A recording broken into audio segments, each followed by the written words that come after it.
اونچا بڑھیے, حضور کی نظر میں آ جائے.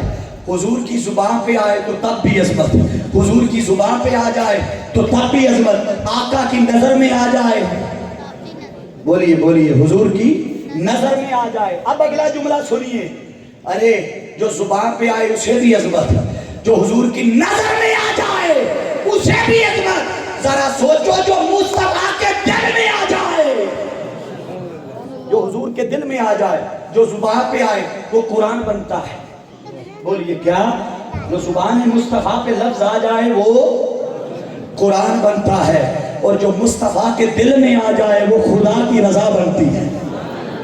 آپ اٹھائیے قرآن, آقا دو جہاں صلی اللہ علیہ وسلم کے دل میں تھا, دل میں تھی یہ بات کہ یہ یہودی ہمیں تانا دیتے ہیں کہ ہمارے قبلے کی طرف رخ کر کے نمازیں پڑھتے ہو, اپنا قبلہ ہی بدل لو, اپنا قبلہ ہی لے آؤ. تو آقا علیہ السلام کے دل میں تھی یہ بات, حالت نماز کے اندر کھڑے تھے, بار بار ادھر دیکھتے تھے, آسمان کی طرف چہرہ اٹھاتے تھے. رب کائنات نے فرمایا مصطفیٰ قد نرا تقلب وجہک فی السماء, میرے محبوب جو تیرے دل میں ہے ہم اسی کو قبلہ بنا دیں گے جو تیرے دل میں ہے. گویا جو زبان پہ آئے وہ قرآن بنتا ہے, جو نظر میں آئے وہ بھی مقام پاتا ہے, اور جو دل میں آ جائے وہ کعبہ بنتا ہے. بولیے, جو دل میں آ جائے وہ مسلمانوں کا قبلہ بنتا ہے, مسلمانوں کا کعبہ بنتا ہے. اب سنیے جو اگلی بات سمجھانا چاہتا ہوں, یہ قارئ کا معنی بیان کر رہا ہوں کہ قرآن وہ کتاب ہے جسے جمع کیا گیا. جاگتے رہیے گا, یہاں سے نکل نہیں جانا, ابھی آپ کو سارے مادے اور معنی سمجھا کے جانے ہیں. بولیے لفظ کس پہ بیان کر رہا ہوں؟ قارئ. پھر بولو, یاد رہے گا کیا ہے؟ قارئ معنی ہے جمع کیا گیا یا جس کے اندر جمع کیا گیا.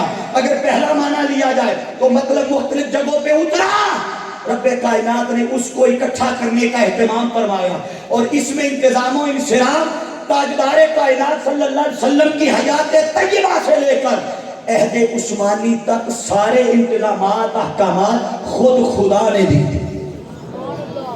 بولیے سارے خود خدا نے دیے. اب دوسرا معنی ہے اس کا کہ جس کے اندر سب کچھ جمع کیا گیا. بولیے کیا؟ جس کے اندر سب کچھ جمع کیا گیا. اب آپ کہیں گے قرآن کے اندر کیا جمع کیا گیا؟ آؤ حاضرین ذی احتشام, آپ کائنات کی کسی شے کا علم تلاش کرنا چاہیں, اس کی اصل تلاش کرنا چاہیں, آپ کسی شے کے بارے میں جاننا چاہیں, قرآن نے دلیل کے طور پہ فرما دیا وَنَزَّلْنَا عَلَيْكَ الْكِتَابَ تِبْيَانًا لِكُلِّ شَيْءٍ. مایا ہم نے یہ جو مصطفیٰ پہ نازل کیا ہے کلی شیء, اس کے اندر ہر شے ہم نے رکھ دی. بولیے کیا کیا ہے؟ اس کے اندر ہر شے رکھ دی ہے.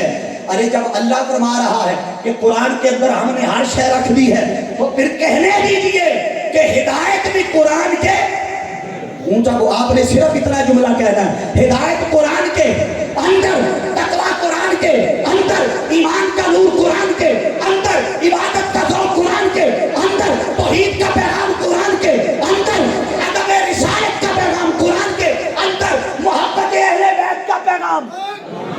بولتے جائیے, قرآن کے اندر خدا کی رحمتیں قرآن میں, اول کی خبر قرآن میں, آخرت کی خبر قرآن میں, جنت کی خبر قرآن میں, فرشتوں کی خبر قرآن میں, ستاروں کا علم قرآن میں, سیاروں کا علم قرآن میں, زمین کی تہوں کا علم قرآن میں, آسمان کی بلندیوں کا علم قرآن میں, شفاعت کا علم.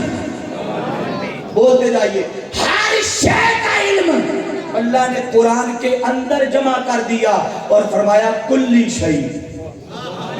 بولیے کیا فرمایا؟ کلی, ہر شے ہم نے قرآن کے اندر رکھ دی ہے. یہ بدقسمتی ہماری ہے کہ ہم اسے کہیں اور سے تلاش کرتے رہے, ہم کہیں اور ٹھوکریں کھاتے رہے, ہم نے قرآن کے اس پیغام کو نہ سمجھا, قرآن سے ناطہ نہ جوڑا, قرآن سے بھٹک گئے, قرآن سے دور ہو گئے. اور جب دور ہو گئے, حالانکہ شعور لینا تھا قرآن سے, تقویٰ لینا تھا. بولتے جائیے نا ذرا, جس نے لینا تھا وہ تو بولے گا نا. بولیے تقویٰ کہاں سے لینا تھا؟ قرآن سے. ہدایت کہاں سے لینی تھی؟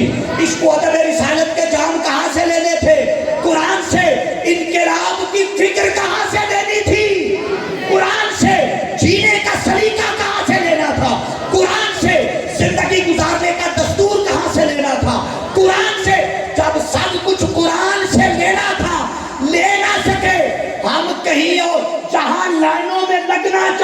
تھا، جب وہاں لگنا چھوڑ دیا اللہ نے وہاں لائنوں میں لگایا جہاں نہیں لگنا چاہیے تھا۔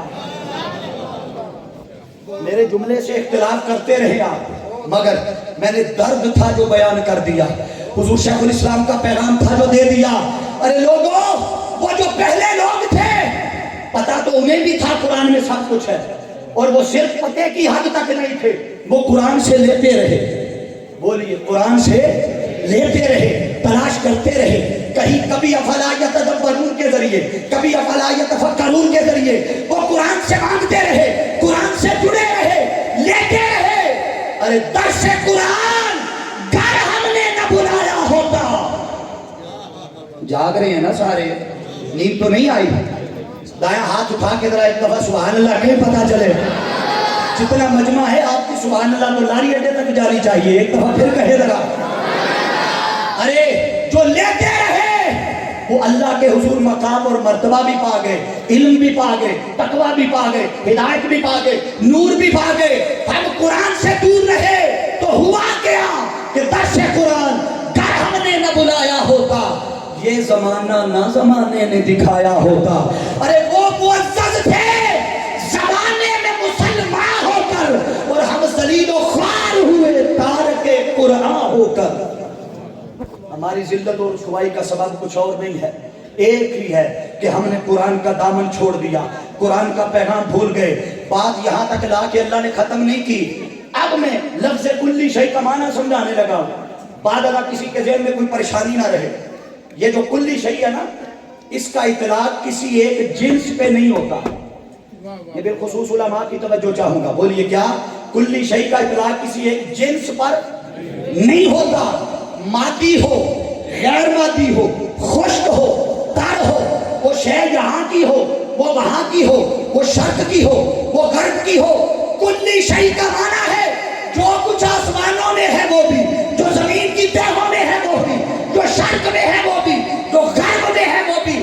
اللہ نے ساری کائنات کے علوم اٹھائے، معارف اٹھائے، ثمرات اٹھائی، برکات اٹھائی، فضیلتیں اٹھائی، اور سارا کچھ اٹھا کے اللہ نے قرآن میں رکھ دیا، اور رکھ کر فرمایا لو انزلنا، تو اڈی سبحان اللہ، تم بھی سبحان اللہ۔ فرمایا یہ پہاڑوں پہ اتارتا نا، یہ اتنی طاقت والی شے، اتنی روحانیت والی شے، اتنی برکت والی شے کہ پہاڑ پہ بھی اتارتا تو وہ بھی اس کی طاقت کو برداشت نہ کر سکتے، روحانیت کو پہاڑ بھی برداشت نہ کرتے۔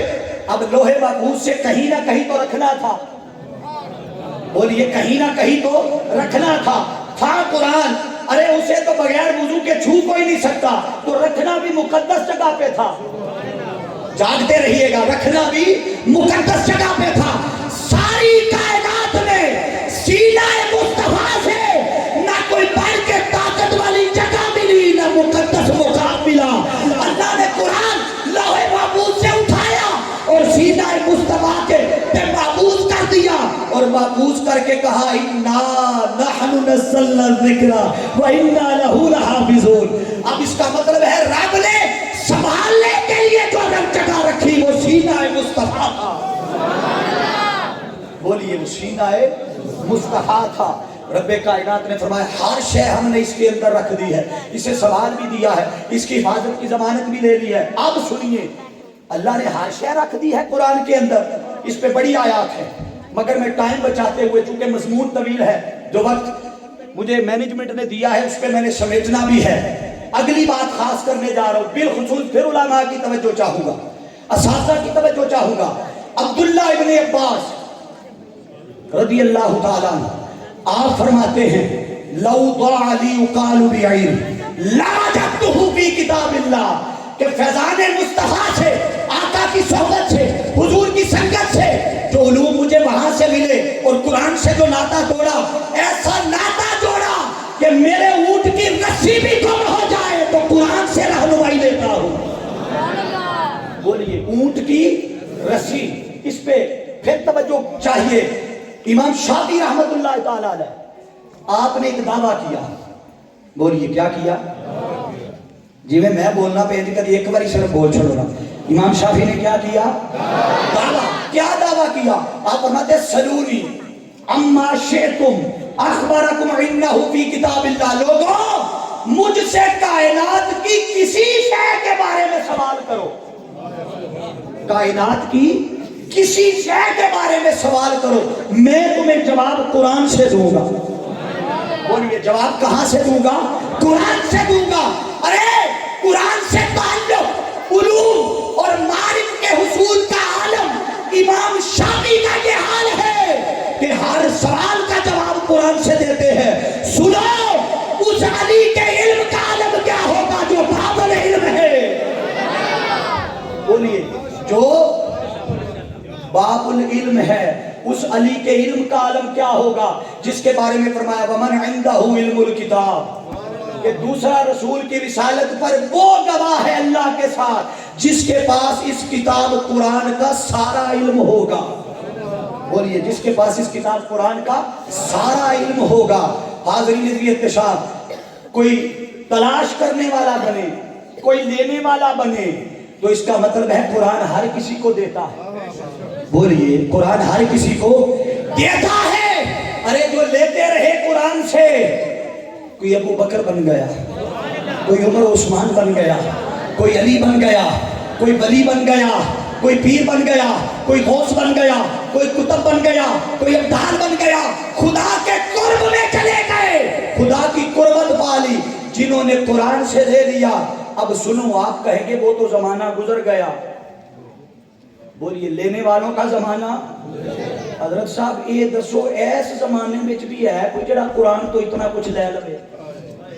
بولیے اس زمانے میں بھی ہاں ہے. یہ پردہ آنکھوں کا ہے تو نظر نہیں آتا، یہ پردہ دل کا ہے تو نظر نہیں آتا، ورنہ تلاش کرو اور ڈھونڈنے جاؤ.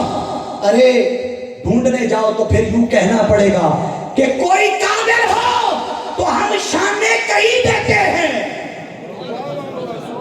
آپ نے شعر نہیں سننا ابھی تو میں نے آپ کو دوسرے رنگ میں سنانا ہے، تو آپ کو سادہ سننے کے لیے تیار نہیں ہے تو آپ کو دوسرا میں میٹھے والا بعد میں سناؤں گا، مگر پہلے یہ سادہ تو سن لینا کہ کوئی قابل ہو تو ہم شانے، بولیے شانے کہیں دیتے ہیں. ارے ڈھونڈنے والوں کو دنیا بھی نہیں دیتے ہیں. کوئی ڈھونڈنے تو آئے، کوئی مانگنے تو آئے، کوئی منگتا بن کے تو آئے، کوئی سائل بن کے آئے. ارے جو سائل بن کے آیا، جس نے ساری زندگی قرآن کے در پہ گزار دی، جس نے اپنی زندگی کے سارے علوم قرآن سے لیے، سارا فیض قرآن سے لیا، آج کے دور میں اسے شیخ الاسلام ڈاکٹر محمد طاہر القادری کہتے ہیں.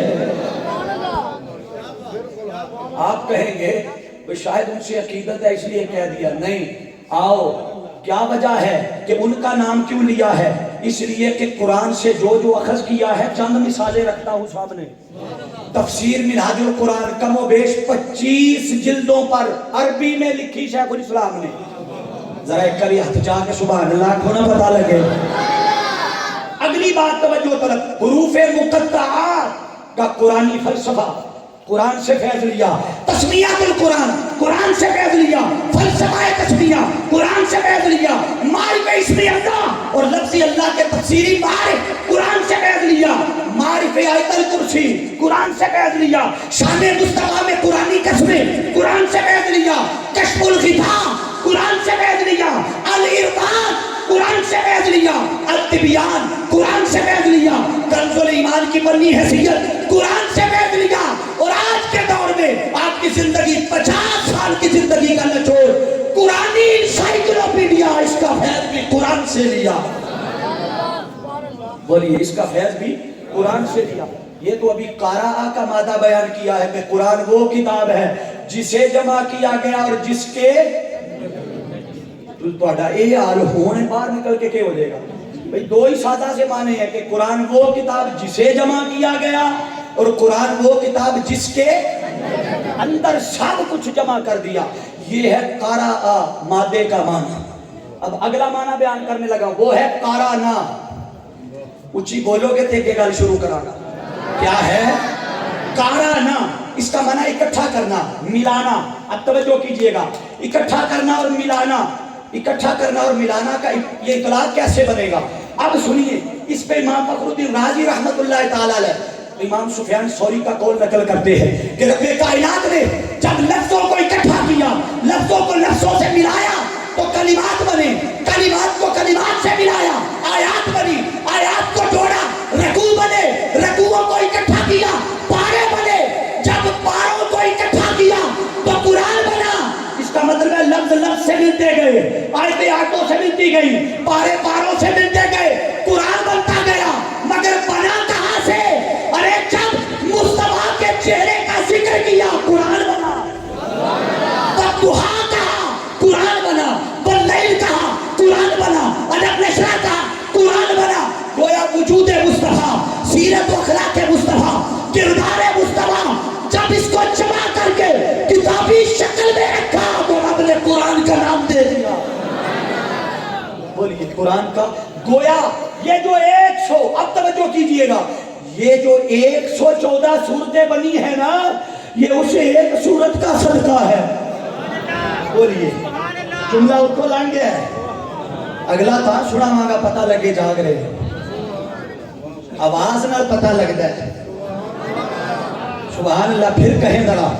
بولیے ہم عموماً کہتے نہیں ہیں، میلاد القرآن کا یہ موٹو نہیں ہے، نہ کی طبیعت مزاج ہے، مگر میں تھوڑی سی جھٹکی کی طبیعت کا ہوں، اور آپ کے علاقے بھی اس بات پہ خوش رہتے ہیں لوگ کہ بندہ نال لے کے ٹرتا ہے، پاویں چھڈ تانوں میں ایتھے ہی جانا ہے مگر تسی یہ تے آکھو دینا نال لے کے ٹریا۔ اب توجہ کیجئے، بولیے 114 صورتیں کہاں سے بنی؟ اس ایک صورت سے۔ جب اس کا نقشہ، علماء کی توجہ، جب اس کا نقشہ مہر علی نے کھینچا،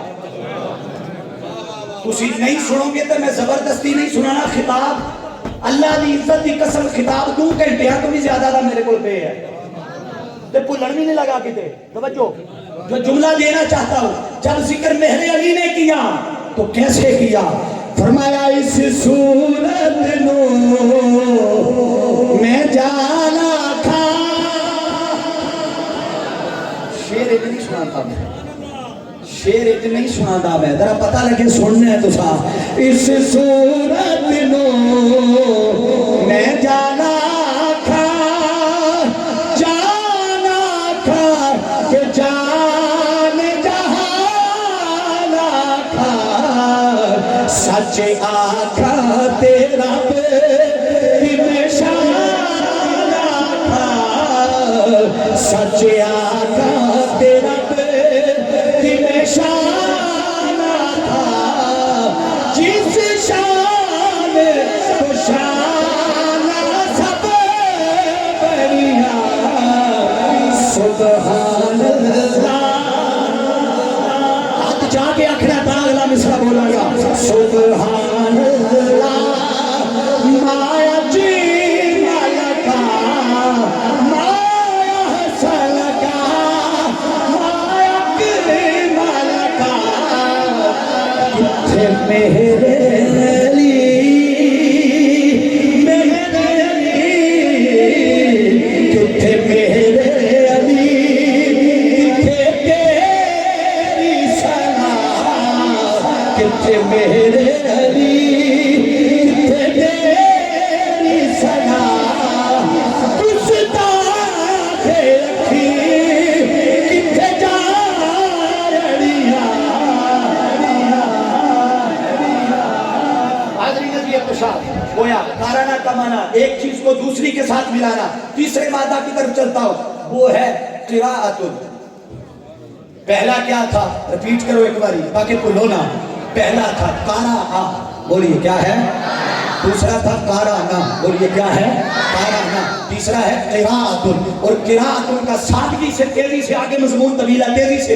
قراءۃ کا معنی ہے، یہ مبالغہ کا معنی آگے جا کے دیتا ہے۔ مبالغہ کہتے ہیں جس میں اضافہ، زیادہ بڑھاوے کا معنی آ جائے، مبالغہ کا معنی آ جائے تو اس کا معنی بنے گا بہت زیادہ پڑھی جانے والی کتاب۔ بولیے کیا؟ بہت زیادہ پڑھی جانے والی کتاب۔ یہ کتنی کو پڑھی جاتی ہے؟ آؤ ایک ہی مثال دے دیتا ہوں۔ آپ میں سے کوئی بڑا اسٹڈی مطالعہ کرنے والا ہو نا، وہ دنیا کی کوئی کہانی والی کوئی دلچسپ سے دلچسپ کتاب لے آئے، وہ گھنٹہ پڑھے گا، 2 گھنٹے پڑھے گا، 2 دن پڑھے گا، 4 دن پڑھے گا، آخر کار تھک ہار کے وہ رکھ دے گا، اگتا جائے گا۔ مگر آؤ قرآن کی عظمت کا پہلو سمجھو۔ ارے جب کوئی قرآن پڑھنے بیٹھتا ہے، وہ ایک سورت پڑھے، وہ ایک پارہ پڑھے، پڑھتے پڑھتے ایسا وقت بھی آتا ہے کہ ادھر سے وہ قرآن پڑھتا جاتا ہے، ادھر رب دل کے دریچے کھولتا جاتا ہے، رب برکتیں دیتا جاتا ہے، انوار و تجلیات دیتا جاتا ہے۔ یہ ہے تیسرا مادہ۔ اب چوتھا مادہ توجہ طلب ہے، وہ ہے قرائن۔ قرائن کا معنی ہوتا ہے، یہ قرینہ کی جمع ہے، معنی ہوتا ہے نشانی، دلیل۔ بولیے معنی کیا ہے؟ نشانی اور دلیل۔ اور قرآن جب کوئی بات کرتا ہے تو دلیل یا نشانی باہر سے انتظار نہیں کرتا کوئی آئے، یہ توجہ سمجھیے گا اور جملہ سمجھیے گا۔ باہر سے کہ میں فلاں دعویٰ کر رہا ہوں، کوئی دلیل باہر سے آئے، کوئی نشانی باہر سے آئے نہیں، جب دعویٰ بھی خود کرتا ہے تو دلیل بھی، اونچی بولے دلیل بھی، بھئی ہر دعوے پہ دلیل ہے، تو قرآن جب دعویٰ کرتا ہے تو دلیل بھی دیتا ہے۔ جیسے آقا علیہ السلام پہ جب وحی اترتی، قرآن اترتا، تو صحابہ کرام رضوان اللہ علیہم اجمعین پوچھتے، کیونکہ قرآن عربی میں اتر رہا تھا اور زبان بھی وہاں کی ناروال آلی تھی، نہیں سی عربی سی، بول دے نا تو چک دے کیوں، بولیے زبان بھی کون سی تھی؟ عرب کی، وہ بھی عربی تھی۔ قرآن کی کس میں اتر رہا تھا؟ تو آقا علیہ السلام جب آیات سناتے تو صحابہ کرام پوچھتے، یا رسول اللہ صلی اللہ علیہ وسلم یہ کیا ہے یہ جو ہمیں سنا رہے ہیں؟ تو آقا فرماتے یہ قرآن ہے۔ بولیے یہ قرآن ہے۔ وہ جو دین کے دشمن تھے، حضور کے دشمن تھے، اسلام کے دشمن تھے، وہ صحابہ کو ایسے پروپیگنڈا میں لانے کے لیے انہیں کہتے نہیں وہی نہیں اترتی، کوئی کلام اوپر سے نہیں، یہ معاذ اللہ استغفر اللہ نبی خود بنا کے لاتا۔ یہ وہ اعتراض کرتے، جب یہ اعتراض کرتے نا تو اللہ رب العزت نے فرمایا میرے محبوب تو جواب نہیں دینا، اللہ تو انہوں مدینے لے جائے، مینوں پسینہ آیا تسی یہ ٹھنڈے ہو کے بیٹھے ہو جی میں فریزر دے نیڑے بیٹھے ہو۔ اب توجہ کیجئے گا کہ فرمایا محبوب تو نے جواب نہیں دینا۔ وہ اور نبی تھے، جب ان پر اعتراض ہوتا تھا تو میں وہی بھیجتا کہ اے نوح اسے فلاں جواب دے، اے فلاں پیغمبر اسے فلاں جواب دے، اسے فلاں جواب دے۔ میرے محبوب تیری باری آتی ہے تو ہم قاعدے بدل دیتے ہیں، ہم قانون اور ضابطے بدل دیتے ہیں، تو جواب نہ دینا، ہم خود جواب دیں گے۔ انہوں نے جب اعتراض کیا تو قرآن نے کہا اچھا اتنا آسان ہے قرآن بنانا، تو جاؤ فرمایا جاؤ انسانوں بھی، ان انسانوں کو جو تمہارے حمایتی ہیں اور ان جنوں کو لے آؤ جو تمہارے حمایتی ہیں، اکٹھا کر کے لے آؤ۔ اگر قرآن کی مثل لا سکتے ہو تو لے آؤ۔ اب توجہ کیجئے گا، قرآن نے چیلنج کر دیا مگر وہ لا نہ سکے۔ کتنے طبقوں کا ذکر کیا؟ اونچی بولے ہوئے ایک تھا جنوں کا طبقہ، کون سا؟ چلے وہ جو ادھر نہیں ہے ان کا تو میں نے بتا دیا ہے نا، دوسرے تو یہاں ہیں وہ بولیں گے۔ دوسرا طبقہ کون سا ہے؟ انسانوں کا طبقہ۔ تو فرمایا جاؤ جنوں کو بھی لے آؤ اور انسانوں کو بھی لے آؤ اور قرآن کی مثل لانے پہ متفق ہو جاؤ۔ اگر تم لا سکتے ہو، اگر ساری دنیا ہی تمہاری مددگار بن جائے ان کو بھی لا لو، مگر تم نہیں لا سکو گے۔ جب وہ نہیں لا سکے قرآن نے اگلا چیلنج تھوڑا آسان کر کے دیا۔ بولیے اگلا چیلنج تھوڑا آسان کر کے دیا۔ فرمایا ام یقولون افترا قل فاتوا بعشر سور۔ فرمایا جاؤ کوئی اس کے مثل 10 صورتیں لے آؤ، اگر سارا نہیں لا سکتے 10 صورتیں لے آؤ۔ وہ یہ بھی نہ کر سکے، قرآن نے اگلا چیلنج دیا۔ قرآن نے فرمایا کنتم فی ریب مما نزلنا علی عبدنا۔ فرمایا جاؤ تم اپنے پھر حمایتیوں کو ملاؤ اور یہ جو میں نے نازل کیا ہے قرآن، اس کی مثل اگر تم لانا چاہتے ہو، پورا قرآن نہیں لا سکتے ٹھیک ہے، 10 صورتیں نہیں لا سکتے نہ لاؤ، مگر کوئی قرآن کی سب سے چھوٹی سورت کے برابر ایک ہی سورت لے آؤ۔ نہ لا سکے حاضرین ذیت نشاط اور لا سکتے ہی نہ تھے، کیوں؟ اس لیے کہ یہ مصطفیٰ نے قرآن جہاں محفوظ کیا تھا اسے کوئی نقصان پہنچا نہ سکتا تھا، تحریف کر نہ سکتا تھا، کچھ نکال نہ سکتا تھا، اپنی طرف سے کچھ ڈال نہ سکتا تھا۔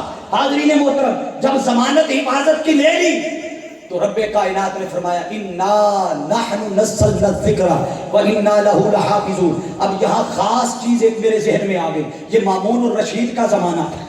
بولیے کس کا؟ مامون الرشید کا زمانہ تھا۔ اس زمانے میں بڑی بڑی علمی مجالس ہوا کرتی تھی.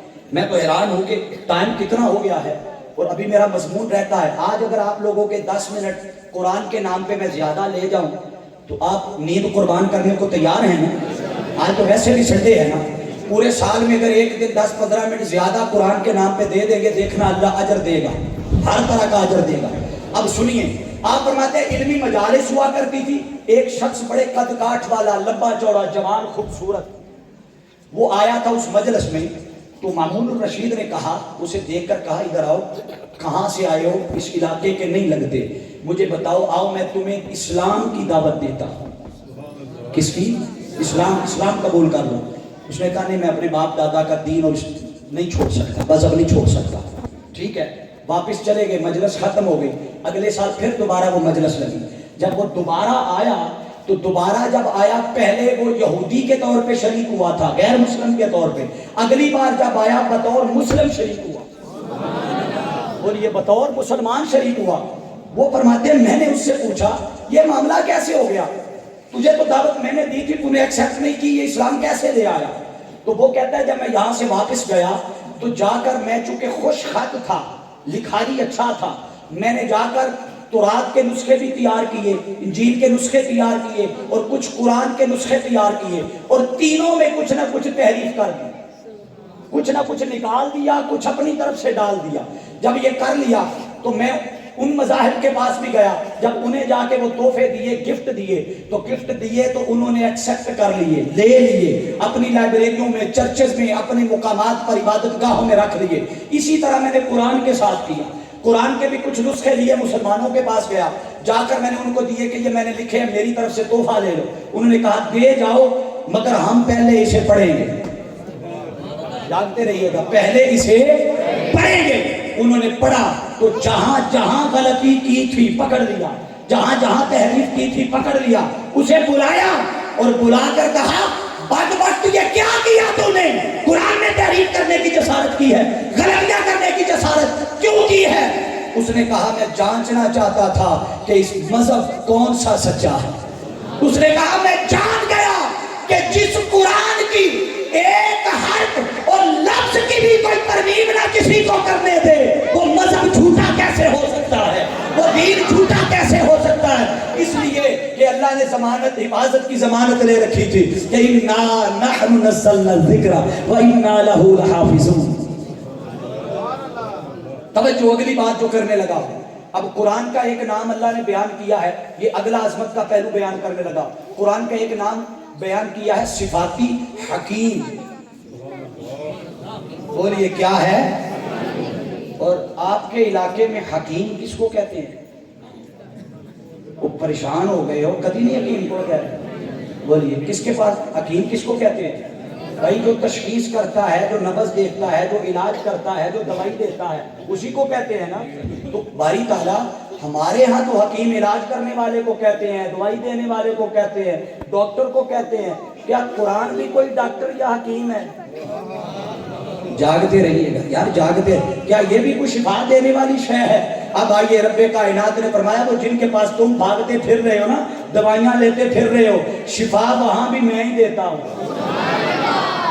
بولیے شفا وہاں بھی میں ہی دیتا ہوں. مگر آؤ تمہیں ایک ایسا ڈاکٹر بتاتا ہوں, ایک ایسا طبیب بتاتا ہوں. باری تعالیٰ کیا اس کے پاس بھی شفا ہے؟ فرمایا قریب آ کر تو دیکھو, وَنُنَزِّلُ مِنَ الْقُرْآنِ مَا هُوَ شِفَاءٌ وَرَحْمَةٌ لِّلْمُؤْمِنِينَ. اے مومنو, تمہارے لیے رب نے اس قرآن میں شفا رکھی ہے, اس قرآن میں. اب میں دو درد مندانہ جملے, میں ساری گفتگو میں اپنی بہنوں اور بیٹیوں اور ماؤں کو مخاطب نہیں کر سکا, یہ حصہ بالخصوص ان کے حصے دے رہا ہوں. لوگوں آؤ, اگر شفا لینی ہے, برکت لینی ہے تو قرآن کے در پہ آ جاؤ. جب سے ہم قرآن سے دور ہوئے رزق میں بھی بے برکتی. بولے گل سچی ہے ایمانداری, رزق میں بے برکتی. ہم یہ جو رونا روتے ہیں نا, اولاد کہنا نہیں مانتی. یہ آج دکان پہ گاہک نہیں آتا, بیماری گھر میں آ گئی, آج خون کے چھینٹے دیواروں پہ پڑ گئے, آج فلاں کام ہو گیا, اور پھر ہمارے گھر سے الا ماشاءاللہ مائیں بہنیں بیٹیاں پھر جعلی 2 نمبر عاملوں اور پیروں کے پاس بھاگتی ہیں کہ تویز گنڈا کر کے دو. آؤ, جو تویز میں دے کے جا رہا ہوں یہاں پیسے بھی نہیں لگیں گے، شفا بھی 100% ہے، علاج بھی 100% ہے۔ آؤ بدقسمتی سے علماء کی نظر کر رہا ہوں جملہ، ہم نے قرآن کو 2 کاموں کے لیے بس سنبھال کے رکھا ہوا، 2 سال 4 سال گزر جاتے، گرد بھی ہم غلافوں کی نہیں اتارتے۔ جب ہم پھنس جائیں نا، کہیں سچائی بیان کرنی پڑ جائے اور صداقت بیان کرنی پڑے، اپنی ذات پہ بات آئے، تو ہم قرآن کی قسم اٹھا کے اپنے آپ کو بچاتے ہیں۔ بولیے گل ٹھیک ہے یا نہیں؟ تو اڑے تو جڑا نہیں منے گا اور میں ہائی کورٹ بھیج دینا، ہائی کورٹ کے باہر آپ کو 2 4 5 ہزار میں مل جائیں گے جھوٹی قسمیں اٹھانے والے۔ تو ہم نے تو قسموں کے لیے قرآن کو رکھا ہے۔ یا دوسرا کام جو ہم لیتے ہیں قرآن سے، جب گھروں سے اپنی بیٹیوں کو رخصت کرتے ہیں تو ان کو قرآن کے سائے میں بھیجتے ہیں۔ یہ کام بڑا اچھا ہے، عمل بڑا اچھا ہے، اللہ ان سب بیٹیوں کے نصیب اچھے کرے، اللہ رب العزت ہر قسم کی آفات و بلیات سے محفوظ کرے۔ عمل اچھا ہے، مگر قرآن کے نزول کا مقصد یہ نہ تھا۔ بولیے قرآن کے نزول کا مقصد یہ نہ تھا۔ آؤ آج وظیفہ دیتے جا رہا ہوں، اگر گھر میں برکت لانی ہے، گھر میں رحمت لانی ہے، اولاد کو فرما بردار بنانا ہے، رزق میں برکت لانی ہے، ارے قرآن کی تلاوت کرو۔ اللہ کی عزت کی قسم یہ اتنی برکت شے ہے، ہر قسم کی آفات و بلیات جن سب کچھ اس قرآن کی برکت سے بھاگ جائے۔ یہ چیلنج کر کے جا رہا ہوں، نہ ہوا تو مجھے پکڑ لینا آ کے، تم اپنے گھر میں عہد کریں۔ یہی میلاد القرآن کا پیغام ہے مشن کا۔ اور حضور شیخ الاسلام ڈاکٹر محمد طاہر القادری کی زندگی کے 70 سال، ساری زندگی اس امت کے نوجوانوں کو، بیٹیوں کو، بیٹوں کو قرآن سے جوڑتے گزر گئی۔ اللہ کی عزت کی قسم آپ سے اور کچھ نہیں مانگتے، ایک ہی درخواست ہے اور اپیل ہے کہ خود بھی قرآن سے جڑ جاؤ، اپنی نسلوں کو بھی قرآن سے جوڑو۔ ارے پھر نہ مانیں گے قیامت میں، اگر مان گیا وہ وقت، پھر اس وقت رونا بجائے اس کے کہ اس وقت پیٹتے رہو اور چیختے رہو۔ آج وقت ہے اپنی اولادوں میں دین بھی، احکامات بھی، شریعت بھی، قرآن کی تعلیمات بھی منتقل کر لو۔ حاضرین عزیز شاہ، تو گویا قرآن ایسی عظمت والی کتاب ہے کہ جو کوئی اس سے جڑ جاتا ہے قرآن اسے شفا عطا کرتا۔ بولیے قرآن اسے۔ اب آخری حصہ ہے میرا، اور کچھ ساتھی گھڑیوں کو دیکھ رہے ہیں، میں ان کو دیکھ رہا، وہ گھڑیوں کو دیکھ رہے اور میں انہیں دیکھ، مگر ان کی مجبوری کوئی نہ کوئی ہوگی، مجبوری کا لحاظ کرتے ہوئے میں تیزی سے اپنا مضمون سمیٹ رہا۔ آخری لمحات ہے، آخری جملے۔ آقا علیہ السلام کی حدیث ہے طبرانی کی، حضور علیہ السلام نے فرمایا النظر فی المصحف عبادہ، فرمایا قرآن کو دیکھنا بھی عبادت ہے۔ بولیے ذرا قرآن کو۔ ارے کیسی عظیم کتاب ہے کہ جس نے اسے دیکھ لیا اس نے بھی عبادت کر لی۔ ذرا سوچو، اگر فقط دیکھنا اتنی عظیم عبادت ہے، سوچو پڑھنا کتنی عظیم عبادت ہوگی، اور سوچو اگر پڑھنا عبادت ہے تو اس پہ عمل کر لیا تو کتنی عبادت ہوگی۔ اور اگر قرآن کو پڑھ لیا، اس سے تعلق جوڑ لیا تو عبادت بن گئی۔ سوچو اگر صاحب گنبد خضرا اور صاحب قرآن سے ناطہ جڑ گیا تو رب کی بارگاہ میں کتنی عظیم عبادت بن جائے گا۔ پھر آقا علیہ السلام کی اگلی حدیث، حضور نے فرمایا النظر الی الکعبہ کی عبادت، کعبے کو دیکھنا بھی عبادت۔ بولے ذرا کیا کعبے کو دیکھنا بھی؟ پہلے کیا قرآن کو دیکھنا، کعبے کو دیکھنا، آگے فرمایا النظر الی وجہ الوالدین عبادت، ماں باپ کے چہرے کو دیکھنا بھی۔ جب یہ تینوں چیزیں بیان کی نا، کسی بندے کو کوئی پریشانی لاحق نہیں ہوئی، خوش ہو گئے کہ کعبے کو دیکھنا عبادت، پھر کہا والدین کے چہرے کو دیکھنا عبادت، قرآن کو دیکھنا عبادت۔ لاحق پریشانی تب لاحق ہوئی جب حضور نے فرمایا نظر الی وجہ علی عبادت، قرآن کو دیکھنا بھی عبادت، کعبے کو دیکھنا بھی۔ تھک گئے ہو کہ میں چھڑ دینا، کوئی مسئلہ نہیں، گھنٹہ میرا پورا ہو گیا مگر میں مضمون مکمل صرف کر رہا ہوں۔ جو جاگ رہے تو بولے کعبے کو دیکھنا بھی، ہاتھ اٹھا کے بولیے کعبے کو دیکھنا بھی، قرآن کو دیکھنا بھی، ماں باپ کے چہرے کو دیکھنا بھی، اور علی کے چہرے کو دیکھنا بھی عبادت۔ حاضرین عزیز شاہ، اگلی حدیث سنیے، جو قرآن کی تلاوت کرتے ہیں وہ عبادت کیسے بنتا ہے۔ راوی ہے نعمان بن بشیر رضی اللہ تعالیٰ عنہ، روایت کرتے ہیں افضل عبادتی امتی قراءۃ القرآن، فرماتے ہیں سب سے افضل عبادت قرآن کی تلاوت ہے۔ آج کھڑے نہیں کرواؤں گا مگر ہر بندہ اپنی نظریں جھکا کے اپنے دل پر جھانک کر دیکھے وہ کتنا قرآن پڑھتا، کتنا قرآن پڑھتے ہیں. ہم قرآن کی کتنی تلاوت، قرآن سے کتنا کچھ لیتے ہیں. اگر لینا ہے تو قرآن سے ناتا. آپ کا دوست بھی تب تک آپ کو کچھ نہیں دیتا جب تک دوستی پختہ نہ ہو. بھائی کدی گلی جو گزرن والے یار بیلی نو کدی پیسے ادھار دیتے جے؟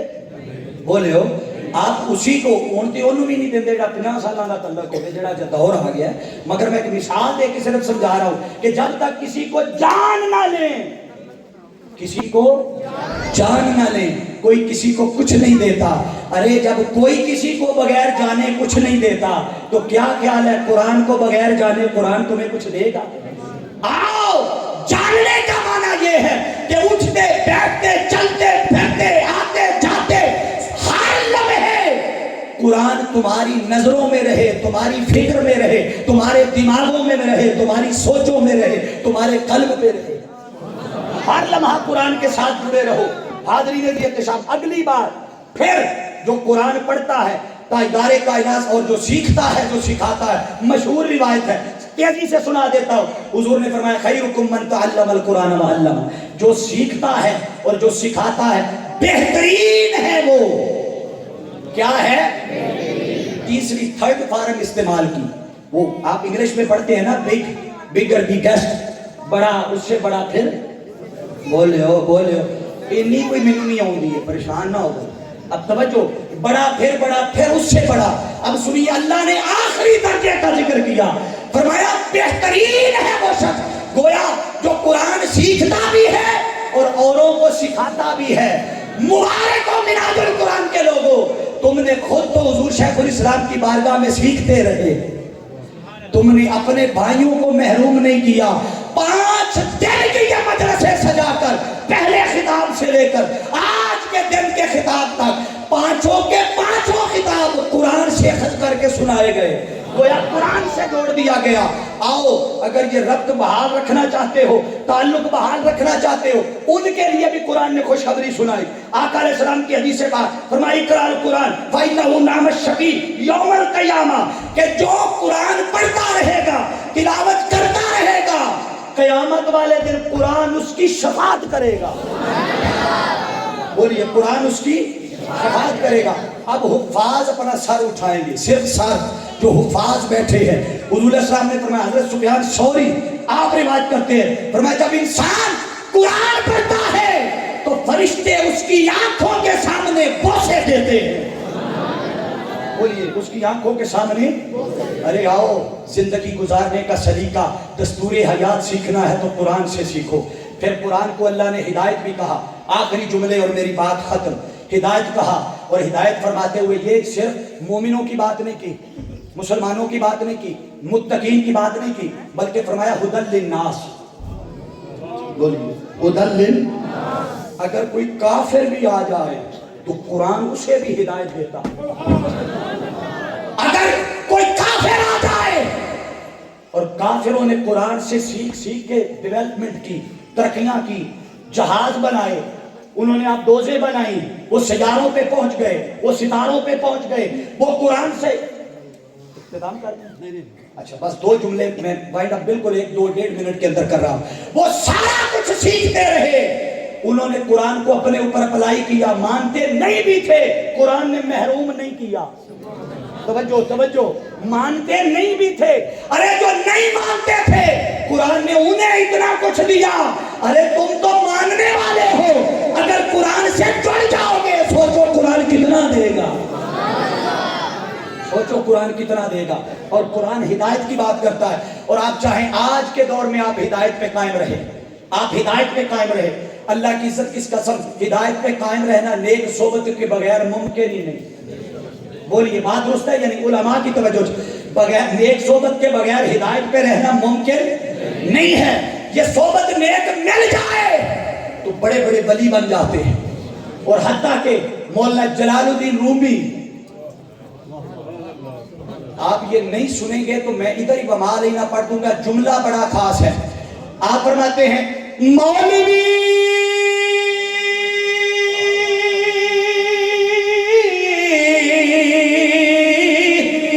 ہر کسی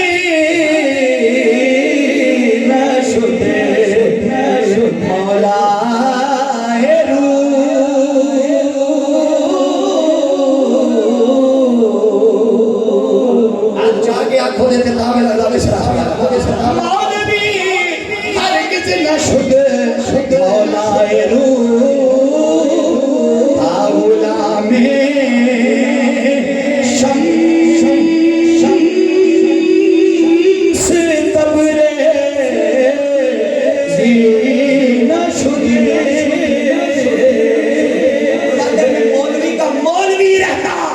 شمس تبریز کی صحبت نہ ملتی.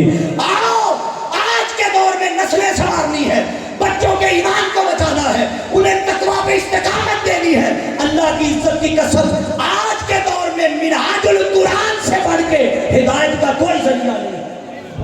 منہاج القرآن کی صحبت میں آ جاؤ, اور اس صحبت کو دائم کرنے کے لیے, قائم کرنے کے لیے آخری 10 دن شہر اعتکاف میں لگاؤ. تمہاری زندگی نہ بدل گئی تو پھر کیا.